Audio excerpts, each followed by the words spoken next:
Hello students, welcome to LCN education. आज हम बात करने वाले हैं contemporary India and education subject के बारे में। इस वीडियो में मैं आपको काफ़ी सारे इंपॉर्टेंट टॉपिक्स बताने वाली हूँ जो ऑलरेडी एग्ज़ाम में आए हुए हैं और इस बार ही भी आने के उसके चांसेस हैं। प्लस अगर आपने मेरी पहले की वीडियोस मिस करी हुई हैं तो आप ऊपर आ रहे आई बटन पे क्लिक कर सकते हैं। वहाँ आपको बीएड प्रिपरेशन प्लेलिस्ट मिल जाएगी जिसमें आप लर्निंग एंड टीचिंग और childhood and growing up subject के भी नोट्स रेफ़र कर सकते हैं। इस वीडियो को ज़रूर पूरा देखिए, ये आपके लिए काफ़ी हेल्पफुल होगी और आप नोट्स साथ साथ कॉपी डाउन भी कर सकते हैं। अगर कॉपी लिखते रहेंगे तो आपको याद भी हो जाएंगे और आपकी एग्ज़ाम प्रिपरेशन भी होती रहेगी। तो चलिए स्टार्ट करते हैं। पहला जो हमारा टॉपिक है इस सब्जेक्ट के अंदर, इस सब्जेक्ट में बेसिकली काफ़ी सारी पॉलिसीज़, आर्टिकल्स वगैरह भी हम डिस्कस करने वाले हैं और ये एक्चुअल में हमारा एजुकेशन सिस्टम करंटली क्या है और वो पहले कैसा था, वो सारी डिस्कशन इस सब्जेक्ट के अंदर होगी। तो स्टार्ट करते हैं एजुकेशन सिस्टम के बारे में। ये क्वेश्चन एग्ज़ाम में एक बार आया हुआ था कि कंकरेंट स्टेटस क्या है एजुकेशन का इंडिया में। तो वो उसमें आप ये डिस्क्रिप्शन लिख सकते हो कि इंडियन एजुकेशन सिस्टम कैसा है। एजुकेशन जो इंडिया में है वो पब्लिक और प्राइवेट सेक्टर दोनों से ही प्रोवाइड होती है। ये 3 लेवल से आता है, सेंटर है, स्टेट लेवल है और लोकल लेवल है, जो कि एज़ पर इंडियन कॉन्स्टिट्यूशन है। और फ्री और कंपल्सरी एजुकेशन हमारा एक फंडामेंटल राइट है। ये हर बच्चे का एक राइट है जो एज 6 से लेकर 14 तक के बीच में आता है, तो ये उनको मिलनी ही चाहिए। फ्री एजुकेशन और कंपल्सरी भी है। ये जो रेशो है पब्लिक और प्राइवेट स्कूल्स का इंडिया के अंदर वो 7:5 है। इंडिया ने काफ़ी प्रोग्रेस भी किया है प्राइमरी एजुकेशन की अटेंडेंस रेट को देखकर, या आपका लिटरेसी रेट जो देखें। लिटरेसी का मीन्स बेसिक नॉलेज, बेसिक पढ़ाई, जैसे ABCD या बेसिक नॉलेज उसको आती है या नहीं।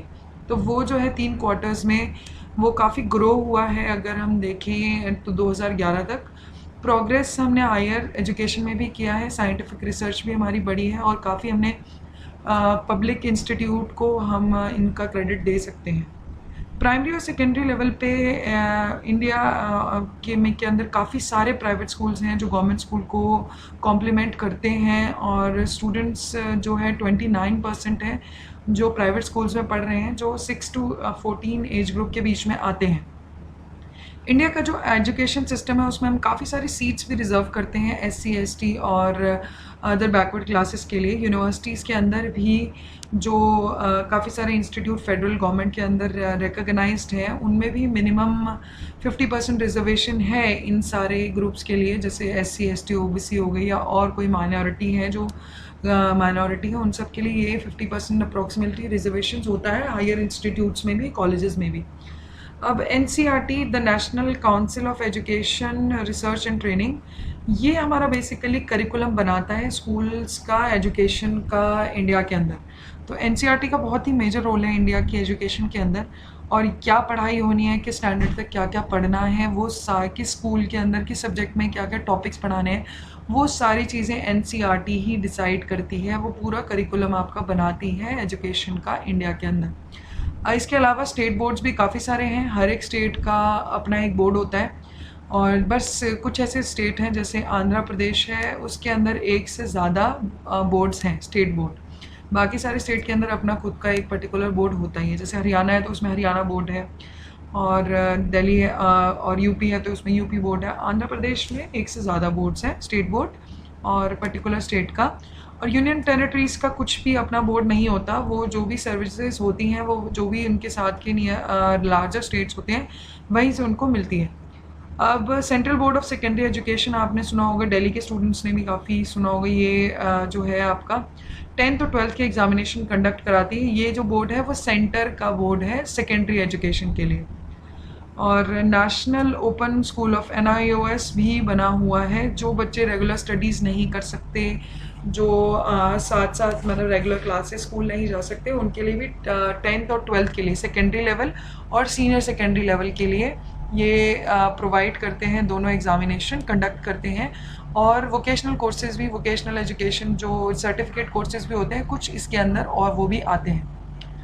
तो ये अगर आपसे पूछें कि कॉन्करेंट स्टेटस क्या है एजुकेशन का, तो आप ये बेसिक ब्रीफ में आप डिस्कस कर सकते हो। अगर शॉर्ट नोट्स में आता है तो आप इतना भी लिखोगे तो चल जाएगा। अदरवाइज ज़्यादा डिटेलिंग में पूछा जाता है, 16 मार्क्स में आता है, तो आप इसे और अच्छे से डिस्क्राइब कर सकते हो। और एड ऑन आप जनरली भी देख रहे हो वो हमारा एजुकेशन सिस्टम कैसा है, कैसे कैसे इंप्रूव कर रहा है, तो वो भी आप इसके अंदर एड ऑन कर सकते हो। इसके बाद हम बात करेंगे नेशनल पॉलिसी ऑफ एजुकेशन, इसको शॉर्ट फॉर्म में हम एनपी बोल रहे हैं। ये जो पॉलिसी है वो गवर्नमेंट ने बनाई थी एजुकेशन प्रमोट करने के लिए इंडिया के अंदर। और ये एलिमेंट्री एजुकेशन, बेसिक जो एजुकेशन होती है से लेकर कॉलेज के अंदर जितनी भी तक जो एजुकेशन है, रूरल और अर्बन, मतलब जो गांव के एरिया हैं और जो सिटीज़ के एरिया हैं, दोनों के अंदर बढ़ाने के लिए हमने ये पॉलिसी बनाई थी। ये यूजुअली जो फर्स्ट पॉलिसी बनी थी वो 1968 में बनी थी, इंदिरा गांधी उस टाइम पे हमारी प्राइम मिनिस्टर थी। और जो सेकंड बनी थी 1986 में बनी थी, उस टाइम पे जो प्राइम मिनिस्टर थे वो थे हमारे राजीव गांधी जी।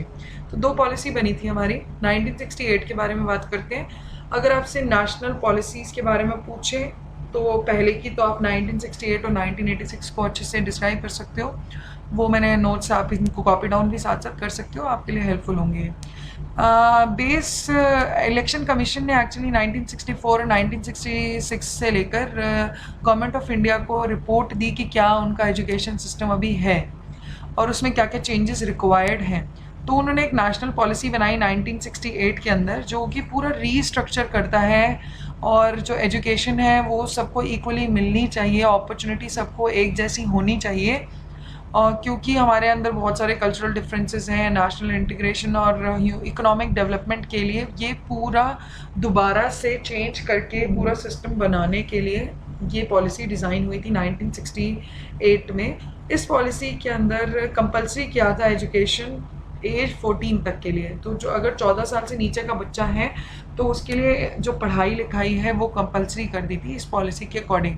और ट्रेनिंग और क्वालिफिकेशन जो है टीचर्स की भी बढ़ाने पे फोकस किया गया था इस पॉलिसी के अंदर। तो ये उसका बेसिक एम था कि ये टीचर की भी ट्रेनिंग बढ़े, उनकी भी क्वालिफिकेशन अच्छी हो, ताकि वो आगे अच्छा पढ़ा पाए। और 14 की एज तक, 14 एज तक सारे बच्चों के लिए कंपलसरी एजुकेशन हो जाए। और जो भी चेंजेस हमें चाहिए, एजुकेशन इक्वल सबको मिल पाए, सबको अपॉर्चुनिटी मिल पाए पढ़ने की, तो ये पॉलिसी उसी एम के साथ बनाई गई थी। इसके बाद 1986 की पॉलिसी आई। ये राजीव गांधी जी ने के टाइम पे बनी थी। और इसके अंदर पॉलिसी का स्पेशल एम्फेसिस था कि जो भी डिस्पैरिटीज़ हैं और जो इक्वल अपॉर्चुनिटीज़ हमारे जैसे वुमेंस को नहीं मिलती, शेड्यूल कास्ट को नहीं मिलती, शेड्यूल ट्राइब्स या और जो माइनॉरिटी ग्रुप हैं उनको भी मिले और उन पे ज़्यादा ध्यान दिया जाए। तो उन पे इन छोटी जैसे कम्युनिटीज़ हैं, शेड्यूल कास्ट और जो माइनॉरिटीज़ में आते हैं अदर बैकवर्ड क्लासेस, उनको बेसिकली उन्होंने काफ़ी स्कॉलरशिप्स देना चालू किया ताकि वो उनको भी अच्छा पूरा राइट मिले पढ़ने का और वो भी मोटिवेट हो पढ़ने के लिए और वो भी अपने बच्चे भी भेजें और वो उनके बच्चे एजुकेशन से दूर ना रह पाए। काफ़ी सारे टीचर्स को भी रिक्रूट करने लगे, भर्ती होने लगी SC ST के मतलब टीचर्स की भी। और इंसेंटिव्स देने लगे हम काफ़ी पुअर फैमिलीज़ को कि ताकि वो स्टूडेंट्स जो बच्चे हैं अपने रेगुलरली स्कूल भेजें। तो उनको भी कुछ पैसे देने लगे कि हाँ, आप अगर रेगुलरली बच्चा अटेंड करेगा स्कूल तो आपको भी हम फिनेंशियली थोड़ा सपोर्ट करेंगे। और काफ़ी सारे नए इंस्टीट्यूट भी बने इस टाइम पर, जो नेशनल पॉलिसी थी 1986 की। इसके बाद जो पॉलिसी आई 1992 पे आई, ये मॉडिफाई की थी PV नरसिम्हा राव की गवर्नमेंट ने। और 2005 में जब मनमोहन सिंह आए तो उन्होंने एक बेसिकली कॉमन मिनिमम प्रोग्राम बना दिया। यूपीए गवर्नमेंट थी उस टाइम पर।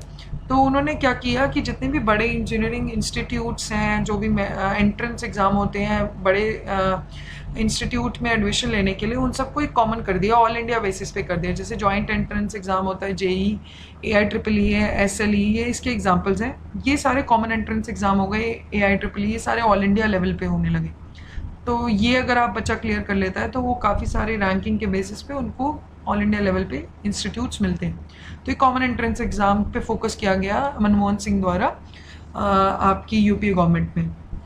इसके बाद का जो टॉपिक है मार्जिनलाइजेशन, ये टॉपिक आपके और सब्जेक्ट्स में भी आता है। जैसे आप childhood and growing up subject है, उसमें भी कभी कभी पूछ लिया जाता है। तो अगर उसमें भी पूछ लिया जाए तो सेम ही टॉपिक है ये। आप उसमें भी अगर कभी पूछ लिया जाए तो आप उसमें ये लिख सकते हैं इसके बारे में, और इस सब्जेक्ट में तो ये काफ़ी इंपॉर्टेंट टॉपिक है ही। मार्जिनलाइजेशन होता क्या है? मार्जिनलाइजेशन बेसिकली एक प्रोसेस होती है एक ग्रुप को या एक क्लास को लेस इम्पोर्टेंट, मतलब कम इम्पोर्टेंट हम कंसिडर करते हैं, या उनको एक सेकेंडरी पोजीशन देते हैं, दूसरी पोजीशन देते हैं कि ये मार्जिन जो हमारा मार्जिन है उसके अंदर फिट नहीं होते, ये इसके बाहर हैं, ये कैटेगरी इन लोगों की हम बेसिक राइट्स नहीं देंगे, ये हमसे नीचे हैं, या कुछ भी वो एक डिफ़ाइन कर देते हैं कि ये कैटेगरी एक्सक्लूड होती है, इनको कोई पावर नहीं मिलेगी, कोई भी मतलब राइट्स नहीं मिलेंगे, जो उनका हक है वो नहीं मिलेगा। तो जैसे एक क्लास को हम कंसिडर करें सेकंड क्लास सिटीजन्स हैं। अब इंडिया के अंदर ऐसी बहुत सारी हम कास्ट के बेसिस पे बहुत डिस्क्रिमिनेशन करते हैं, तो ये जो ग्रुप्स हमने बना दिए, क्लासेस बना दी, शेड्यूल कास्ट हो गए, शेड्यूल ट्राइब्स हो गए, वुमेंस हो गई, कैटेगरीज जो हमने डिफाइन कर दी कि हाँ ये इतने इंपॉर्टेंट नहीं है, इनको सेकेंडरी पोजीशन दिया जाए, प्राइमरी मतलब मेन कंसिडर ना करके इनको दूसरी पोजीशन दी जाए, तो वो मार्जिनलाइजेशन का कॉन्सेप्ट है। इसकी नेचर क्या होती है मार्जिनलाइजेशन की? ये मल्टी डायमेंशनल है, मल्टी कैजुअल है, और ये बहुत ही हिस्टोरिकल फिनोमेना है, काफ़ी टाइम से चलता ही आ रहा है। कोई भी जनरल लॉज इसको समझ नहीं पाते कि किस बेसिस पे ये सब चीज़ें बनती आ रही हैं पहले से ही, और इतनी सारे ग्रुप्स कैसे बने हुए हैं ऑलरेडी।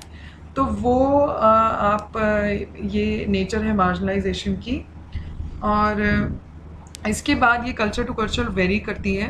मार्जिनलाइजेशन की नेचर यही है, हर कल्चर में अलग अलग होता है। जैसे आप क्रिश्चियनिटी में देखोगे आपको अलग स्पेसिफिक क्लासेस मिलेंगी, आप हिंदूज़ में देखोगे तो उन्होंने भी कास्ट वाइज डिवाइड की हुई हैं काफ़ी क्लासेस, तो ये उन्होंने अलग अलग तरीके से कल्चर टू कल्चर वेरी करेगा।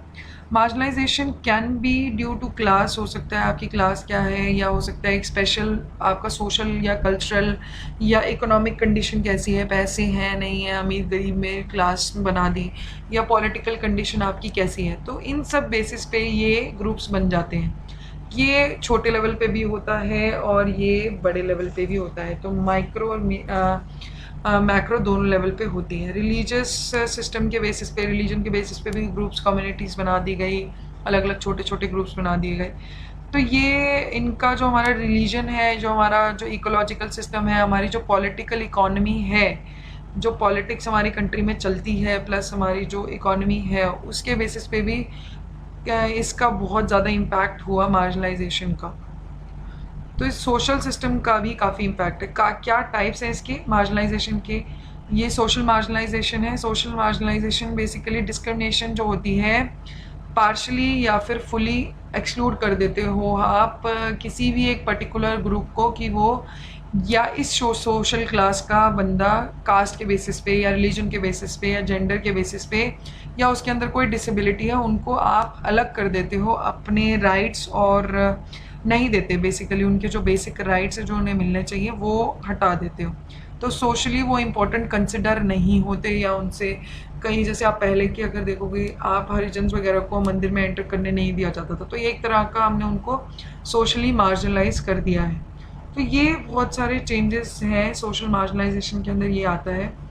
इकोनॉमिक मार्जिनलाइजेशन क्या होती है? जब हम ग्रुप ऑफ पीपल या कंट्री को एक्सक्लूड कर देते हैं इकोनॉमिक सिस्टम के बेसिस पे, कि वो पैसे में कैसी है, उसका लेन देन कैसा है। तो इकोनॉमिक सिस्टम के बेसिस पे हम ग्रुप को, किसी पर्टिकुलर या फिर एक कंट्री को ही एक्सक्लूड कर देते हैं, इक्वल राइट नहीं देते। इसका एग्जांपल मैं आपको दे सकती हूँ, जैसे लेबर मार्केट है वो मार्जिनलाइज्ड होती हैं। अब वहाँ पर जो लेबर है उनको प्रॉफिट के अंदर कोई रोल नहीं मिलता, वो चाहे जितना भी काम कर ले, वो कलेक्टिव बार्गेनिंग या लेबर लॉस कुछ भी हो, वो उनकी कोई वॉइस या कोई सुनवाई नहीं है उस चीज़ में।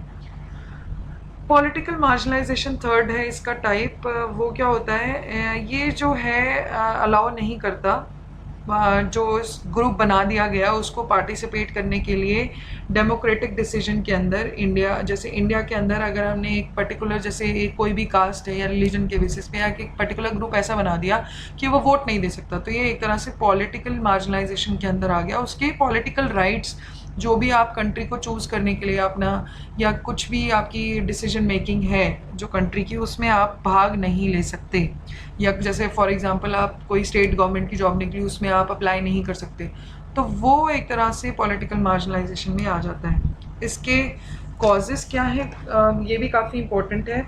कॉजेज़ इसके क्या हैं? एक्सक्लूजन। ये स्टार्टिंग से ही ऐसा चलता आ रहा है कि हम मार्जिन्स में चल रहे हैं कि जो इस चीज़ में फ़िट, इस पर्टिकुलर दायरे में फ़िट हो रहे हैं उनको हम सारी अपॉर्चुनिटीज़ देंगे। सेंटर पे जो हैं, जो मार्जिन के बाहर चले गए वो सारे ग्रुप्स को हम पूरी राइट्स नहीं देंगे। तो ये एक तरह का कॉज बन गया, स्टार्टिंग से काफ़ी पहले से ये सब चलता आ रहा है।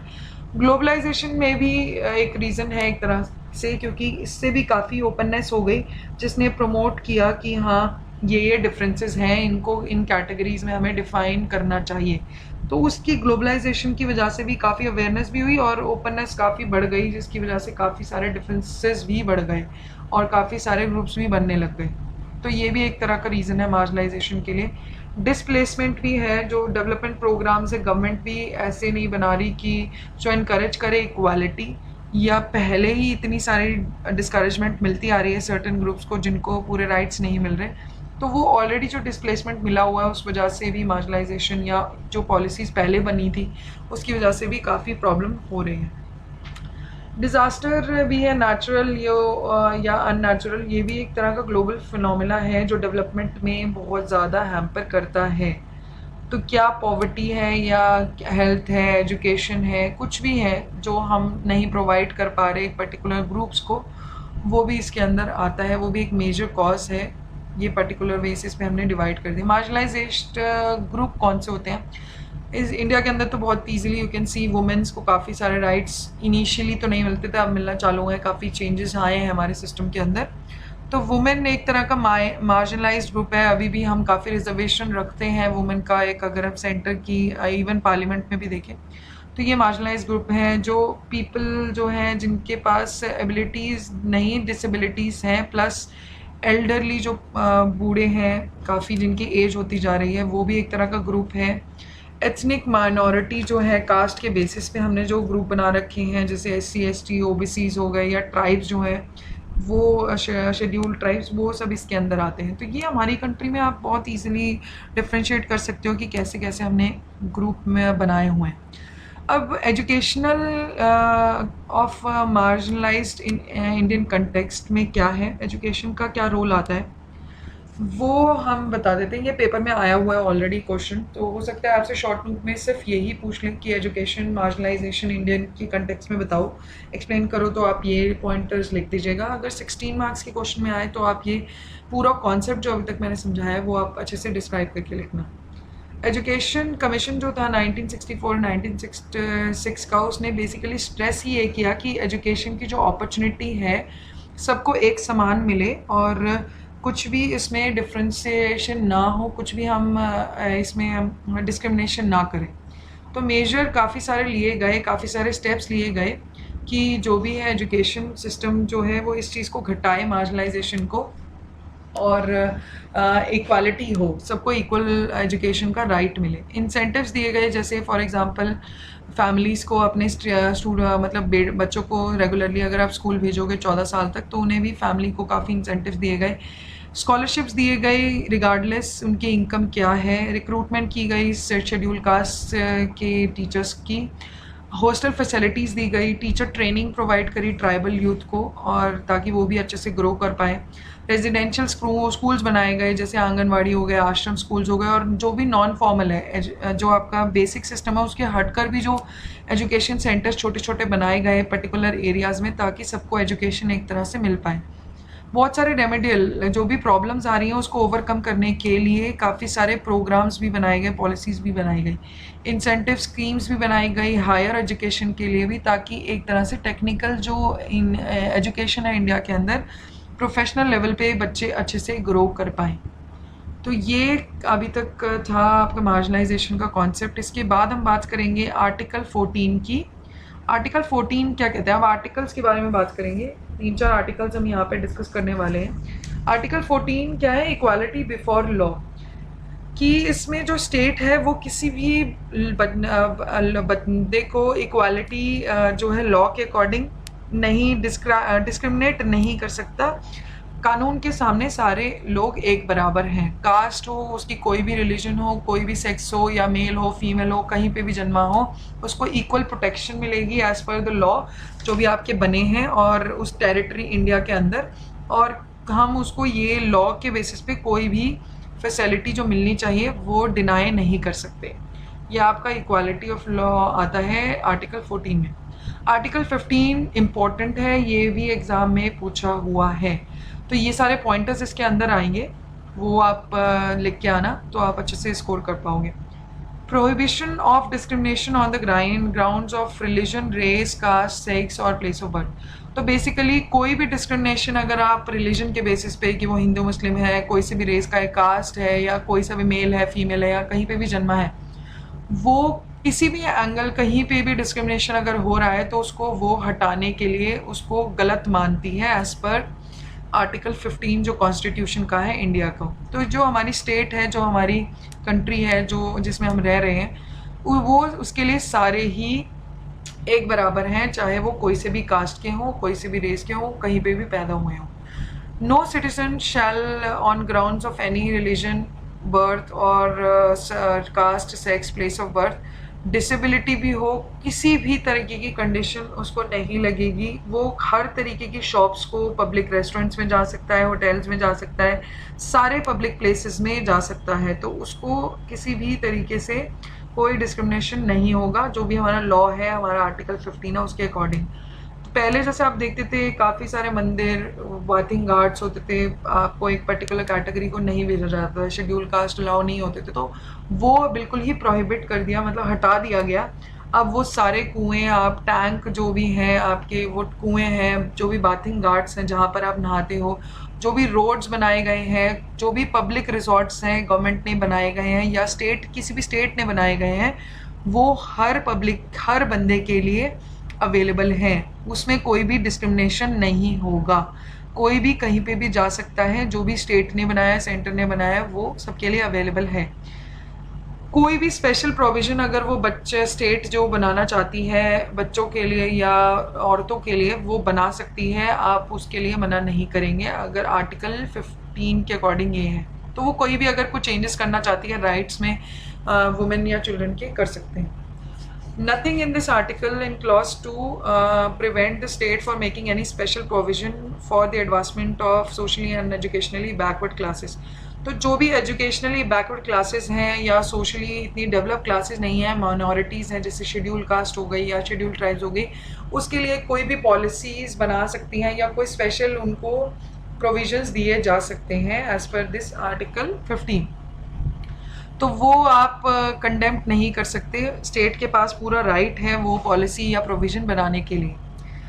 और स्पेशल प्रोविज़न एजुकेशनल इंस्टीट्यूट बनाने के लिए भी आप प्रोवाइड कर सकते हो, इंक्लूडिंग प्राइवेट एजुकेशन के अंदर, इंस्टीट्यूट्स के अंदर भी मिलेगी स्पेशल, जैसे जो भी कैटेगरीज हैं उनको। तो वो स्टेट के अंदर आए ना आए, तब भी माइनॉरिटीज़ को एजुकेशनल इंस्टीट्यूट में इक्वल प्रेफरेंस दिया जाएगा। तो वो प्रोविज़न भी बना सकती है स्टेट गवर्नमेंट। आर्टिकल 16 के बारे में बात करते हैं। तो अब जैसे आर्टिकल 15 ऑलरेडी आया हुआ है, तो अब यहाँ पे हम 3-4 आर्टिकल डिस्कस करने वाले हैं, तो आप इन पे फोकस करिए। इनमें से कोई सा भी एज अ शॉर्ट नोट्स या आपको 16 मार्क्स में डिस्क्राइब करने को पूछ सकते हैं, तो आपको ये पूरे पॉइंटर्स उसमें डिस्क्राइब करने होंगे। आर्टिकल 16 का क्या है? पब्लिक एम्प्लॉयमेंट में सबको इक्वल अपॉर्चुनिटी मिलेगी। जो भी गवर्नमेंट की जॉब्स निकलती हैं, जो भी एम्प्लॉयमेंट है, उसमें सबको इक्वल अपॉर्चुनिटी मिलेगी। ऐसा नहीं है कि वो एक पर्टिकुलर ग्रुप के लिए ही होगा, कोई भी जॉब के अंदर। तो किसी भी ground, religion, race, sex, caste या कोई भी जहाँ पे वो जन्मा है उसके बेसिस पे इनएलिजिबल नहीं करोगे आप एम्प्लॉयमेंट के लिए, या आप उसे हटा नहीं दोगे। अगर कोई बंदा, अगर कोई लेडी है या कोई शेड्यूल कास्ट है या कोई भी और किसी और प्लेस पे बर्थ है उसका, तो उस बेसिस पे कोई भी जॉब के लिए आप उसे मना नहीं कर सकते। ये पार्लियामेंट को, nothing in this article shall prevent the parliament any law prescribing regards to classes to employment और अपॉइंटमेंट अंडर द गवर्नमेंट और एनी लोकल अथॉरिटी। तो अगर ये गवर्नमेंट के पास एक तरह का प्रोविज़न है कि अगर वो एक पर्टिकुलर क्लास को कुछ भी पर्टिकुलर एम्प्लॉयमेंट देना चाहती है या रिज़र्व करना चाहती है या कुछ सीट्स या कुछ जॉब सिर्फ स्टेट के अंदर जो भी आती हैं, यूनियन टेरिटरी के अंदर आती हैं, वो एक पर्टिकुलर ग्रुप को ही देना चाहे या पर्टिकुलर जैसे वुमेंस के लिए निकाले या एक पर्टिकुलर कास्ट के लिए निकाले, तो वो आप मना नहीं कर सकते। पार्लियामेंट के पास वो राइट है उस तरह की जॉब्स या इस आर्टिकल के अकॉर्डिंग। स्टेट के अंदर प्रोविज़न है, रिजर्वेशंस कर सकती है वो एक पर्टिकुलर बैकवर्ड क्लासेस के लिए, सिटीजन्स के लिए। तो उसमें कोई ऐसा नहीं है कि वो उसके लिए कोई भी लॉ निकालना चाहे या प्रोविज़न निकालना चाहे तो इजीली निकाल सकते हैं। Nothing in this article shall affect the operation of any law which provides the incumbent in the office in connections to the affair of any religion. तो रिलीजन ऑफिसेज में भी आपके कोई रिलीजन के बेसिस पे डिस्क्रिमिनेशन नहीं होगा। सारी अगर कोई भी आप ऑफिस में जा रहे हो स्टेट या सेंट्रल लेवल पे तो आपको इक्वल ही कंसिडर किया जाएगा। आर्टिकल 30 के बारे में बात करते हैं। राइट्स जो हैं इसमें माइनॉरिटीज़ को दिए गए हैं इस्टेब्लिश करने के लिए एजुकेशनल इंस्टीट्यूट को लिए। क्या माइनॉरिटीज़ भी एजुकेशनल इंस्टीट्यूट बना भी सकती हैं प्लस चला भी सकती हैं। तो रिलीजन कास्ट के बेसिस पे हम ये डिस्क्रिमिनेट नहीं करेंगे, उन्हें ये पूरा हक है कि वो कोई भी इंस्टीट्यूट छोटे लेवल पे बनाना चाहे बड़े लेवल पे बनाना चाहे वो बना सकते हैं। तो ये कंपलसरी है एक तरह से कि एक पर्टिकुलर प्रॉपर्टी अगर उन्हें देना चाहो एक पर्टिकुलर एरिया में या एक पर्टिकुलर रेट पे तो वो उनके पास एक अमाउंट जो उन्हें प्री डिटरमाइंड दिया हुआ है या एक प्रॉपर्टी उसे पर्टिकुलर कैटेगरी के लोगों को दी जाए तो वो एक तरह का राइट है। और इसका प्रोविज़न भी बनाया हुआ है ऑलरेडी कि वो बैकवर्ड जो क्लासेस हैं माइनॉरिटीज़ उनकी अपलिफ्टमेंट हो पाए, वो अच्छे से ग्रो कर पाएँ और एजुकेशनल इंस्टीट्यूट्स भी बना पाएँ। तो माइनॉरिटी की रिलीजन या लैंग्वेज के बेसिस पे भी बायसनेस नहीं होगी, उन्हें एजुकेशनल इंस्टीट्यूट्स दिए जाएंगे या वो चलाना चाहते हैं तो केपेबल हैं या बनाना भी चाहें तो वो बना सकते हैं। आर्टिकल 51 भी आपका पेपर में आया हुआ है ऑलरेडी, तो ये भी काफ़ी इम्पोर्टेंट है कि फंडामेंटल ड्यूटीज़ बताता है कि क्या सिटीज़न की है इंडिया के अंदर जो सबको फॉलो करनी है। तो हमें सारे जो सिटीज़न हैं इंडिया के नागरिक हैं उन्हें कॉन्स्टिट्यूशन को फॉलो करना है। उसके जो भी आइडल्स हैं हमारे कॉन्स्टिट्यूशन के, जो भी इंस्टीट्यूशंस हैं, जैसे हमारा नेशनल फ्लैग है, नेशनल एंथम है, नेशनल एम्बलम है, इन सबको हमें रिस्पेक्ट करना है, कॉन्स्टिट्यूशन को फॉलो करना है। तो ये फंडामेंटल ड्यूटीज़ है, बेसिक ड्यूटीज़ जो हर सिटीज़न को फॉलो करनी ही है। To cherish and follow noble ideals and inspired national struggles for freedom. तो हमें ऐसे नोबल जो लोग हैं जैसे महात्मा गांधी हो गए, इन सबको फॉलो करना है। भगत सिंह हो गए या जवाहरलाल नेहरू हो गए, ये सारे जो लोग हैं जो एक तरह के आइडल हैं जिन्होंने हमारे फ्रीडम के लिए स्ट्रगल किया है, उन्हें रिस्पेक्ट देनी है, आइडल समझना है एक तरह से। प्रोटेक्ट करनी है अपनी सॉवरेनिटी, यूनिटी और इंटीग्रिटी। इंडिया बहुत ही डाइवर्स है और उनको सेकुलर भी है रिलीजन के बेसिस पे भी, तो एकता बनाए रखनी है। जो सोशल इंटीग्रेशन है, जितनी सारी डाइवर्सिटी है, अलग अलग चीज़ें हैं, भाषाएं हैं, वो सब में जुड़े रहना है। तो उन सबको प्रोटेक्ट करना है और वो बनाए रखनी है। डिफेंड करना है कंट्री को, कोई भी नेशनल सर्विस के अंदर जब भी उन कंट्री को ज़रूरत पड़े तो अपने आप को कंट्री के लिए नछावर करना ही है एक तरह से। तो आप देखोगे सोल्जर्स हैं वो हमेशा कंट्री के लिए हमेशा आगे ही मिलते हैं, वो ही हमारे रियल हीरोज़ हैं। टू प्रमोट हारमनी, अपना पीस बनाए रखो, बिल्कुल शांत वातावरण रखो, कोई मतलब लड़ाई दंगा ना हो, ब्रदरहुड की फीलिंग हो कि हाँ हम आपस में भाई भाई हैं, चाहे वो कोई भी रिलीजन का बंदा हो, चाहे वो साउथ इंडियन हो, नॉर्थ इंडियन हो या किसी भी कास्ट का हो या हिंदू हो, मुस्लिम हो, कोई भी माइनॉरिटी में हो या कोई एक वुमन हो या कोई आदमी हो, तो उन सब के बीच में एक तरह का भाईचारा हो और शांति हो। तो वो हमें एक तरह से प्रमोट करनी है, एज ए सिटीज़न हमें वो प्रिजर्व करनी है। वैल्यू करना है हमारी जो हेरिटेज है, हमारा जो कल्चर है। इतने सारे आप देखोगे इंडिया के अंदर बहुत ही डाइवर्स कल्चर है, बहुत ही साइट्स हैं, आर्कियोलॉजिकल साइट्स हैं जो आप देख सकते हो, इतने टॉम बनाए हुए हैं, इतने सारे आप ताजमहल हो गया, साइट्स बनाई हुए हैं। तो जो हमारा पुराना हमें दिया गया है हेरिटेज जो हमारी है, उसे प्रिजर्व करना है, उसे ख़राब नहीं करना और उसकी वैल्यू करनी है। जैसे इंडिया गेट है, ये सारी जो हमारी साइट हैं जो बहुत सदियों पहले बनी थी, उनको प्रिजर्व करके रखना है, प्रोटेक्ट करना है नेचुरल एनवायरनमेंट को, जैसे फॉरेस्ट है, लेक्स हैं, रिवर्स हैं, इन सबको, लिविंग क्रिएचर्स को भी। साइंटिफिक टेम्पर डेवलप होना चाहिए हमारे अंदर, एक ह्यूमैनिटी की फीलिंग होनी चाहिए, इन जो भी इंक्वायरी है, स्पिरिट आपके अंदर वो होना चाहिए, चेंजेस लाने के लिए, अच्छे के लिए, डेवलपमेंट के लिए आपके अंदर वो फीलिंग होनी चाहिए कि हाँ हमें हेल्प भी करनी है, आप साइंटिफिकली ग्रो भी करना चाहते हो और चेंजेस भी लाना चाहते हो एक अच्छी ग्रोथ के लिए।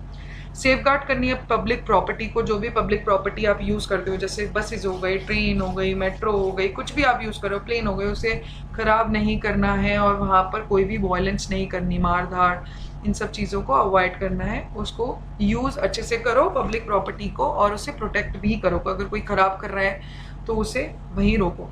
स्ट्राइव करो excellence in all spheres, excellence आप इंडिविजुअल भी ग्रो करो प्लस कलेक्टिवली भी ग्रो करो, ताकि एक जो हमारी नेशन है वो एक अच्छे लेवल पे ग्रो कर पाए और अच्छा अचीव कर पाए। आज की क्लास में हम यहीं तक डिस्कस करने वाले हैं। साथ साथ मैंने जो आपको इम्पोर्टेंट क्वेश्चंस बताए हैं उन्हें आप नोट करिए, ये नोट्स को आप कॉपी डाउन करिए, याद करिए, ये वीडियो को दोबारा देखिए, आपके लिए बहुत हेल्पफुल होगा। और हमारे चैनल को बिल्कुल भी सब्सक्राइब करना भूलिएगा नहीं, क्योंकि आप अपकमिंग वीडियोस इस सब्जेक्ट की, बाकी सब्जेक्ट्स की भी आपको मिलती रहेंगी, जो आपके प्रिपरेशन में बीएड के लिए काफ़ी हेल्पफुल होने वाला है। तो चैनल को ज़रूर सब्सक्राइब कीजिए। आज के लिए इतना ही। Thank you very much.